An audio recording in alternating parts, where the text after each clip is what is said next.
बिस्मिल्लाहिर्रहमानिर्रहीम। आपको पता है कि वो आज हम शेप्स करेंगे, ठीक है। ये देखें कि ये है, एक मैंने आपके सामने शेप बनाई है, ठीक है। आग मैंने तो हाथ से ड्रॉ किया, लेकिन इससे आपको ये पता चल रहा है कि ये ऐसी एक शेप है जिसके 4 कोने हैं, जिसकी 1 2 3 4 साइड्स हैं, और ये चारों साइड जो हैं वो एक ही जितनी लंबाई में एक ही जितनी है, तो इसको कहते हैं square. S Q U A R E square. उसके बाद अगर आप ये देखें तो ये मैंने आपके सामने एक बनाई है, ये है 3 कोने हैं इसके, 1 2 3। तो कोने को कहते हैं एंगल, तो 3 को कहते हैं ट्राई। तो हमने इसको मिलाया तो ये बन गया, शाबाश, ट्राई एंगल, यानी ऐसी शेप जिसके 3 कोने हैं, ट्राई एंगल।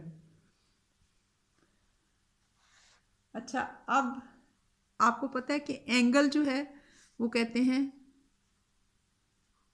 कोना। कोना जो है वो कहते हैं एंगल को, और ये अगर ते बन जाएंगे तो कोना, तो ये ट्रायंगल है। फिर अगर आप देखें तो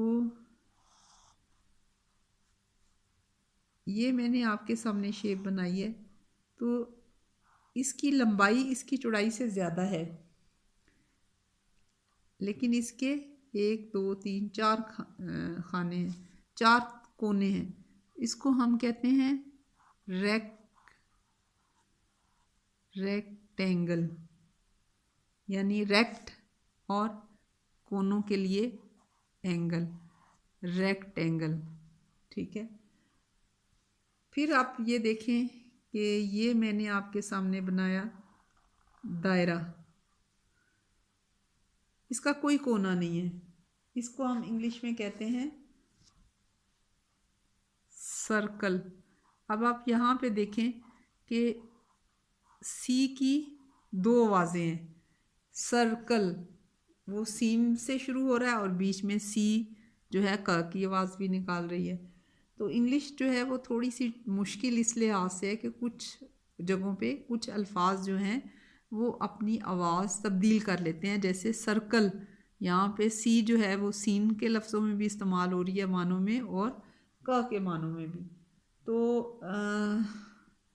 आज हमने शेप सीखी स्क्वायर, ऐसी शेप जिसके चारों साइड्स एक बराबर हों, इसके 4 कोने होते हैं, इसको स्क्वायर कहते हैं। वो शेप जिसके 3 कोने होते हैं उसको ट्राइंगल या त्रिकोण कहते हैं। और रेक्टेंगल जिसकी 2 साइडें बड़ी होती हैं और चौड़ाई जो है वो छोटी होती है, रेक्टेंगल कहलाती है। और दायरा जो है वो जो है उसको उसका कोई कोना नहीं होता, वो बिल्कुल गोल होता है, उसको सर्कल कहते हैं।